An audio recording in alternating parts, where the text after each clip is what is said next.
阿仔，你虐待咗佢。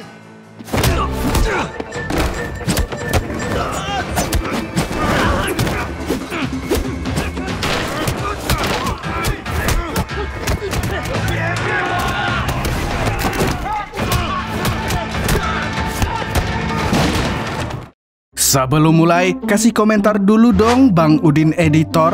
Hadir, baru pulang kerja nonton sambil makan wena tenan. Ho'oh tenan, enak pol Mas Atta. Karena selain jadi tontonan yang istimewa, nobar juga bisa menjadi penyedap rasa dalam makanan kalian. Halo warga nobar yang pengen diajakin collab sama Cristiano Ronaldo. Kayak apa kabarnya berataan? Sehat-sehat aja kalau paninian berataan. Kembali lagi bersama saya Mamang Tobi, sang pengangguran profesional yang kali ini akan membawakan film berjudul Angry Scalper yang dirilis pada tahun 2021. Menceritakan tentang tukang ikan yang nekat mendatangi markas mafia demi menyelamatkan istrinya yang diculik. Film ini merupakan remake dari film Mamang Madongsok berjudul Unstoppable yang pastinya sama-sama membrutalkan dan full adrenalin. Gelut, gelut, gelut. So, tanpa berlama-lama lagi, siapkan mata, telinga, dan anu-anuan kalian semua. Mari kita nobar dan inilah Angry Scalper. Sawadika. Film dimulai dengan memperlihatkan dua sahabat bernama Batu dan Lau yang sama-sama bekerja sebagai tukang ikan. Di sini mereka terlihat sedang membongkar muatan ikan dari kontainer lalu memindahkannya ke dalam pasar. Di saat yang bersamaan terlihat sekelompok preman yang dipimpin oleh pria bernama Bin sedang menagih para pedagang yang menunggak hutang kepadanya. Melihat itu, Batu pun menghampiri Bin untuk meminta uang hasil investasi yang pernah dia janjikan kepadanya. Akan tetapi jamet ini malah pura-pura tidak tahu yang membuat Batu sangat kecewa.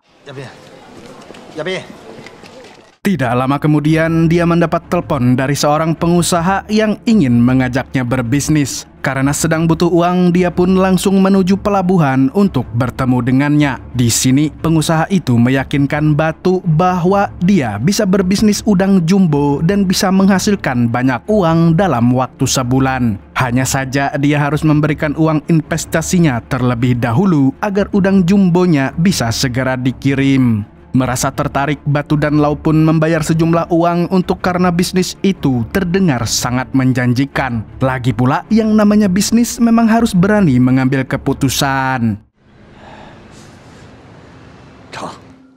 Di tempat lain, terlihat sekelompok gangster yang sedang menghajar seorang pria tua di rumahnya. Ternyata pria itu memiliki utang kepada mereka dan belum dibayar hingga sekarang. Tapi karena tidak mampu membayar, akhirnya para gangster itu pun menyiksanya.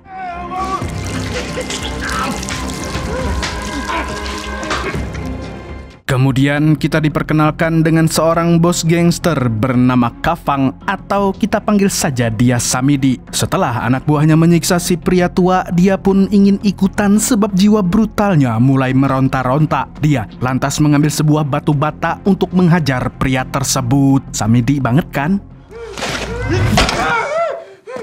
Tidak berselang lama, Samidi dikejutkan dengan kedatangan seorang gadis yang tidak lain adalah anak si tukang hutang. Dan karena cantik, dia pun memutuskan untuk membawanya sebagai pembayaran utang. Mendengar hal itu, si tukang hutang yang sudah terluka pun hanya bisa menangis dan tidak bisa berbuat apa-apa.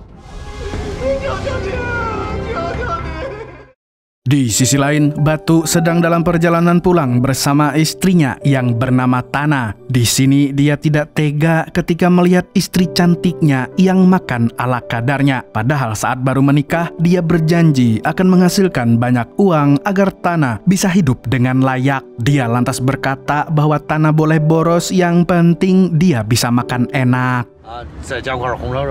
那最次也得。 Di tengah obrolan, Batu mengatakan kalau dia baru saja menggunakan uang tabungan untuk berinvestasi udang jumbo. Namun, Tana marah sebab uang itu akan digunakan untuk keperluan lain termasuk membayar utang. Lagi pula, dia merasa kalau investasi semacam itu belum tentu menguntungkan. Di saat Tana sedang marah-marah, Samidi CS ternyata sedang berada di jalur yang sama. Tapi karena sopirnya meleng, akhirnya mereka pun tidak sengaja menabrak mobil Batu. Mobil besi aja keras banget loh, apalagi mobil Batu. Batu lalu keluar dan menghampiri si sopir untuk meminta pertanggungjawabannya. Namun, si sopir tidak bisa memberikannya sekarang, jadi dia pun memberikan kartu nama untuk dihubungi keesokan harinya. Sontak Batu pun tidak terima karena bagian belakang mobilnya rusak dan harus segera diperbaiki. Merasa terganggu, si sopir pun melemparkan uang kepada Batu yang membuatnya tampak hina. Alhasil Tana tidak terima dengan perlakuan itu dan misuh-misuh di depan si sopir. Melihat kecantikan Tana, Samidi pun langsung keluar dan menghajar si sopir agar dia dianggap sebagai pria gentleman. Ada aja gebrakannya Samidi. Selain itu, dia juga meminta maaf kepada Batu. Lah, giliran lihat yang bening aja baru gerak. Dan setelah mendengar ucapan maaf, Batu dan Tana lalu pergi. Tapi ketika menuju ke mobilnya, Tana memutuskan untuk naik taksi karena masih marah dengan Batu yang telah menghabiskan uang tabungan mereka. Ni打车不要钱啊？ Sebelum pulang, Batu menemui Lau di warung kopi untuk curhat mengenai Tana. Tidak hanya itu, dia juga mengeluh karena setiap bisnis pasti ada saja kerugiannya. Dan untuk udang jumbo ini, dia berharap bisa menghasilkan banyak uang. Tak berselang lama, dia mendapat telepon dari pengusaha udang yang tempo hari bertemu di pasar. Rupanya orang itu mengabari bahwa udang jumbonya tertahan di bea cukai sehingga tidak bisa langsung dikirimkan ke Batu. Mendengar hal tersebut, Batu dan Lau pun marah dan merasa seperti telah ditipu. Mereka pun mewanti-wanti si pengusaha untuk berbisnis dengan jujur. Dan kalau dia berani menipu, maka mereka berdua tidak akan segan untuk membawa masalah ini ke pengadilan. 行了行了，先这样吧，我还想办法呢啊！第一天就被扣了，你不会是骗子吧？ Di sini Batu pun berusaha untuk berpositif thinking, semoga dia tidak ditipu oleh si pengusaha. Bersamaan dengan itu, Tana baru saja sampai di rumah dan menunggu Batu yang belum kunjung pulang. Sebenarnya dia marah bukan karena tidak sayang pada sang suami. Dia selalu marah-marah sebab suaminya terlalu baik kepada orang sehingga mudah ditipu. Lalu tidak berselang lama, dia tiba-tiba dikejutkan oleh anak buah Samidi yang mendobrak rumahnya. Namun sayang sekali dia tidak bisa berkutik di hadapan mereka.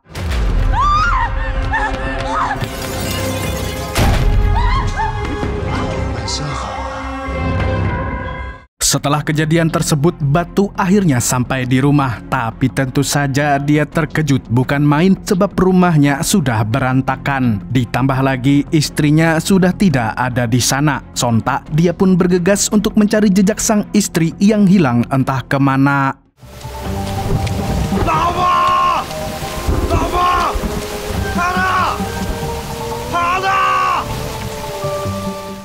Di tempat lain, Tana terbangun di sebuah bangunan tua yang penuh dengan para wanita korban penculikan Samidi.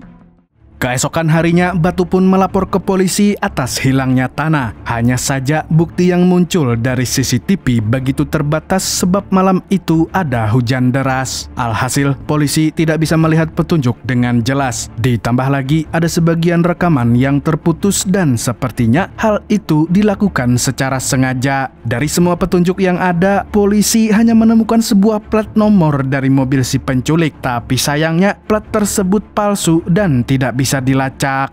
我们会全力追查的，有消息第一时间通知你。这个车牌呢，我们查了，是个套牌。 Karena para polisi tampak malas dalam mengusut kasusnya, Batu pun berpikir untuk menyelesaikannya sendiri. Kemudian Lau datang dan memberitahu bahwa orang-orang terdekat Tana tidak ada yang tahu keberadaannya. Ketika Batu sedang khawatir, dia mendapat telepon dari orang mencurigakan dan ternyata orang yang menelpon adalah Samidi. Lewat telepon, mafia itu mengancam Batu agar tidak kembali ke kantor polisi jika ingin istrinya selamat. Mendengar ancaman tersebut, Batu pun semakin panik karena tahu bahwa istrinya telah diculik. Samidi kemudian menyuruh Batu untuk pergi sendirian ke sebuah restoran di mana dia akan memberi sebuah petunjuk di sana.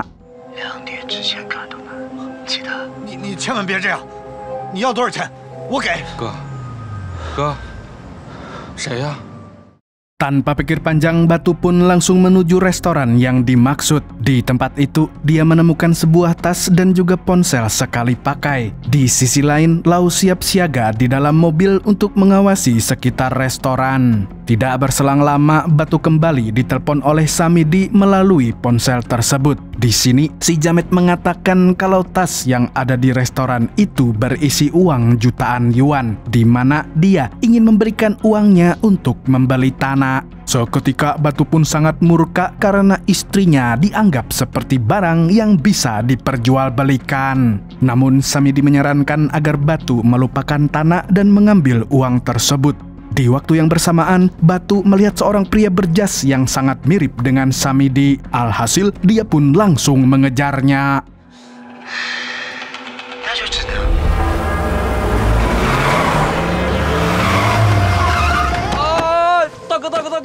Tapi ternyata orang yang dia kejar bukanlah Samidi, melainkan mas-mas random biasa. Akhirnya, dia pun meminta maaf karena sudah salah tangkap. Setelahnya, Batu dan Lau kembali melapor ke kantor polisi dengan membawa tas uang sebagai bukti. Berkat uang tersebut, polisi akhirnya mau bergerak untuk menyelidiki dari mana asal uangnya. Akan tetapi di sini Batu melihat puluhan poster orang hilang yang berkaitan dengan penculikan istrinya. Dari banyaknya poster itu, tidak ada satupun korban yang berhasil ditemukan polisi. Dan Batu pun sadar kalau dia memang tidak bisa mengandalkan kepolisian. Hashtag percuma lapor polisi.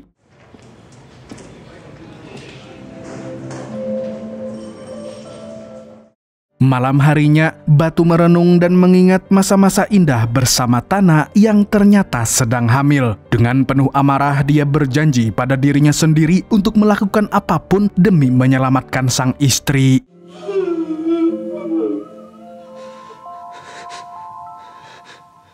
Dia lantas pergi menemui Bin untuk menagih uang investasinya yang belum dikembalikan sebab dia butuh dana untuk menyelamatkan Tana. Namun preman itu tidak mau mengembalikannya dan malah mengusir Batu. Karena sudah muak dengan kelakuan Bin, Batu pun akhirnya menunjukkan sisi brutal yang tidak pernah dilihat oleh si preman.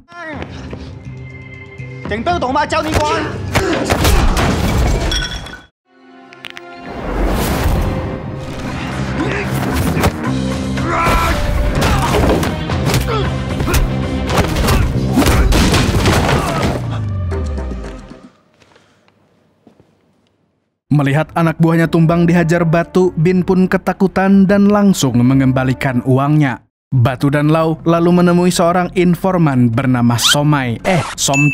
Dia merupakan teman dekat Lau yang memiliki koneksi dengan para mafia. Mulanya Somcai menduga kalau Tana sebenarnya kabur dan ingin berselingkuh dari Batu. Akan tetapi Batu sangat yakin kalau istrinya tidak mungkin begitu sebab Tana adalah orang yang setia. Dan kali ini dia benar-benar butuh pertolongan Somcai. Bahkan dia rela menyerahkan semua uang yang dia miliki asalkan informan itu mau membantunya. Setelah mempertimbangkan tawaran tersebut, Somcai pun akhirnya mau menolong Batu.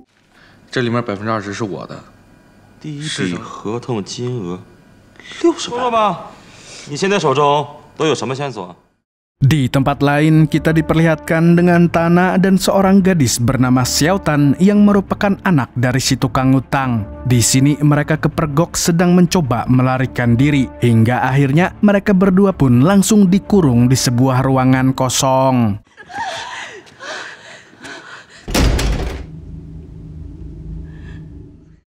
Bersamaan dengan itu, Somchai mengajak Batu dan Lau mengunjungi sebuah kasino terselubung yang ternyata juga memasok mobil bodong. Di sini dia sangat yakin Samidi pasti pernah membeli mobil di tempat tersebut. Tidak berselang lama, pemilik kasino muncul dan menjelaskan bahwa dia tidak bisa memberikan identitas para pembeli mobil. Bahkan dia menyuruh anak buahnya untuk menghajar mereka bertiga.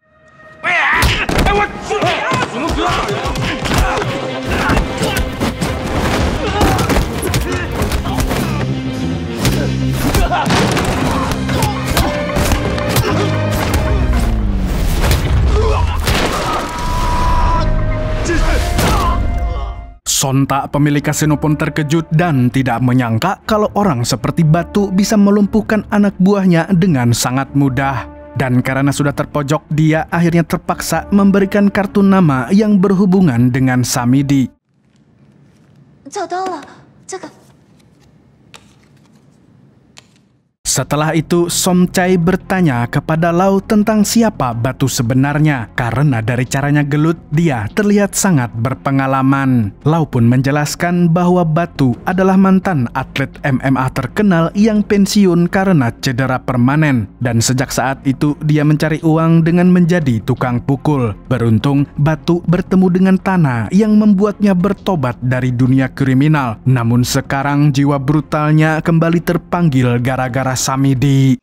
我是他粉丝，你还是他粉丝，你还没看出？因伤退役，大起大落，误入歧途。我有钱的。你们快点。 Mereka bertiga lalu pergi ke sebuah klub malam yang tertera di kartu nama. Ketika menunggu di luar, Batu melihat seseorang yang tidak asing dan ternyata dia adalah anak buah Samidi yang pernah dia lihat saat insiden tabrakan. Sontak dia pun langsung mendatangi jamet itu dan memaksanya keluar dari mobil.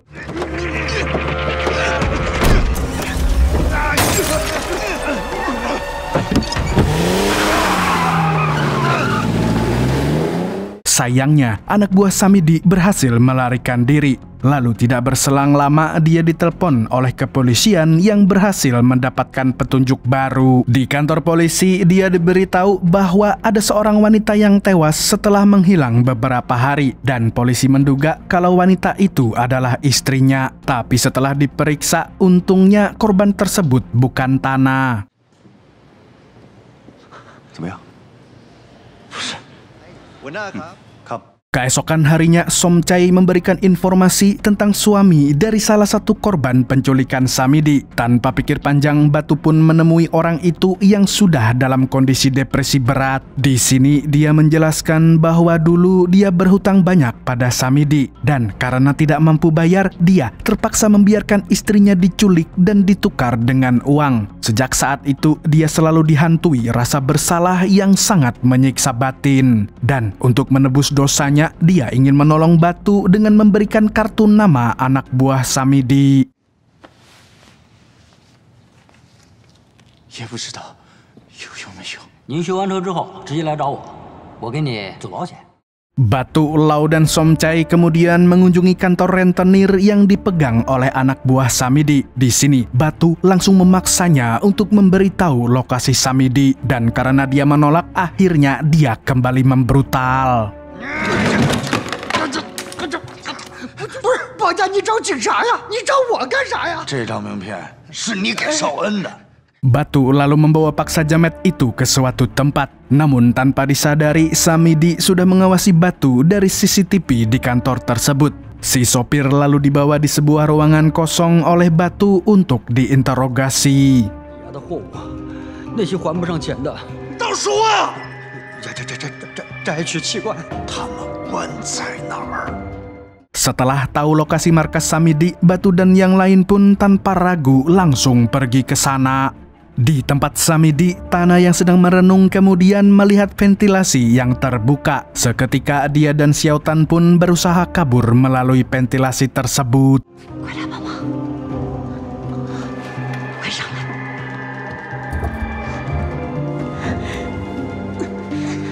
来，上！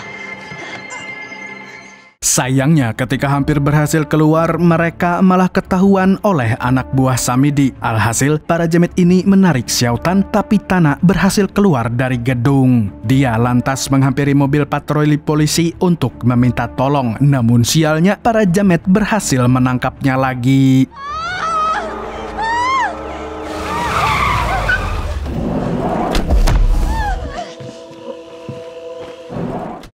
Sementara itu, Batu, Lau, dan Somchai sudah sampai di depan markas Samidi dan tanpa membuang waktu, Batu pun langsung masuk ke dalam gedung untuk mencari keberadaan Tana. Tapi di ujung lorong dia telah dihadang oleh anak buah Samidi. Lalu dengan penuh amarah, dia pun mendekati si jamet dan menghabisi semua orang yang ada di sana.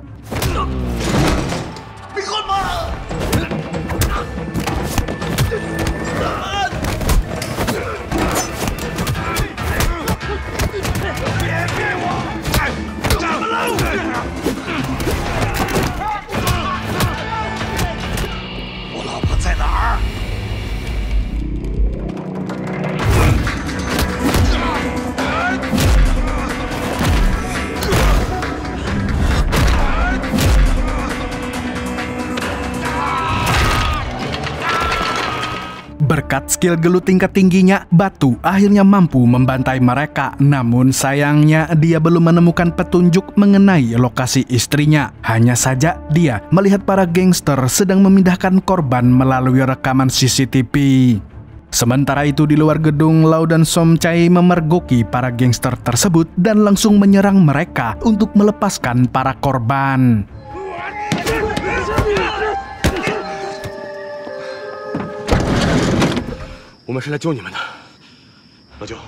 Di sisi lain, Batu masuk ke bangunan sebelah yang dia duga sebagai tempat Tana dikurung. Dan tentu saja dia kembali mengerahkan skill MMA-nya untuk menghabisi para penjaga.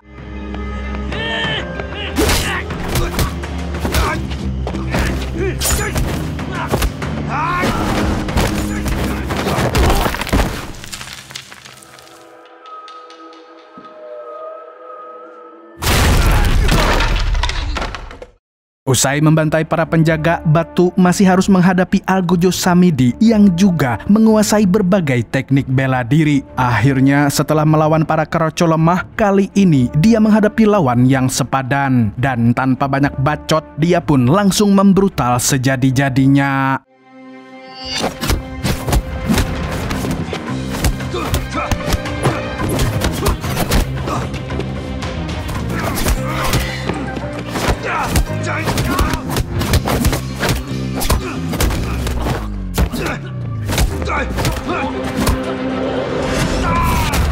Meski sempat kewalahan, namun Batu mampu mengalahkan sang Algojo. Kemudian dia masuk ke ruangan tempat Tana dikurung. Namun dia mendapat informasi dari Lau bahwa Tana telah dibawa oleh Samidi CS.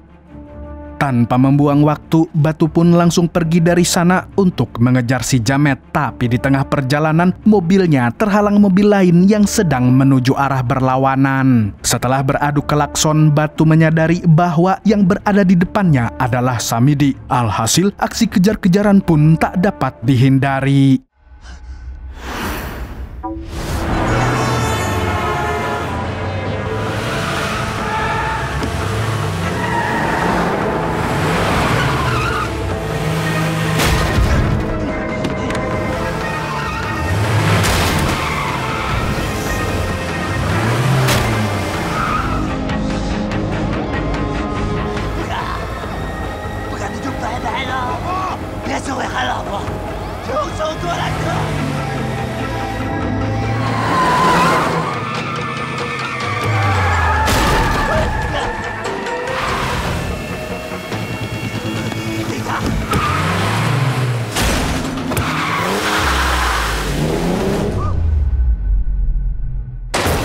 Berkat kegigihannya, Batu akhirnya berhasil menghentikan mobil Samidi meski mobilnya harus jatuh terperosok. Samidi lalu keluar dari mobil dan mengambil kapaknya untuk menghajar Batu yang terjebak di dalam mobil.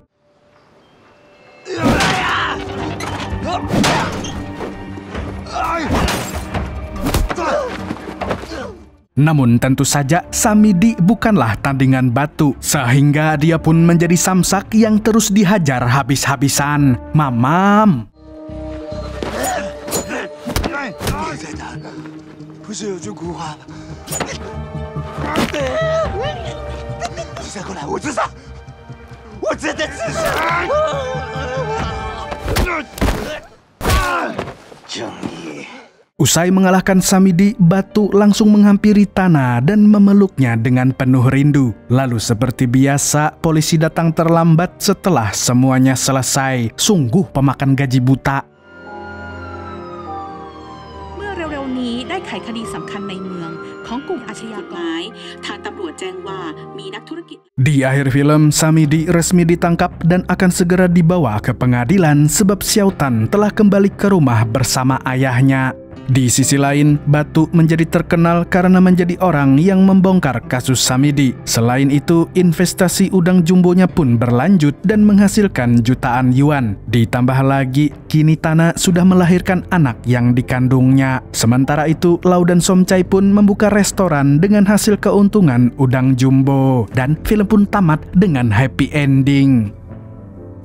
Film ini berpesan bahwa kita tidak boleh meremehkan orang lain hanya karena profesinya. Padahal kita tidak tahu bahwa semua orang pasti punya masa lalu dan rahasia yang kelam. Jadi jangan pernah mengusik orang lain karena bisa jadi kamu salah memilih target. Segitu dulu untuk hari ini. Saya Tobi mewakili orang yang suka nonton video bekicot magetan mengucapkan sampai jumpa di video selanjutnya. Dan kamsya. Assalamualaikum warahmatullahi wabarakatuh.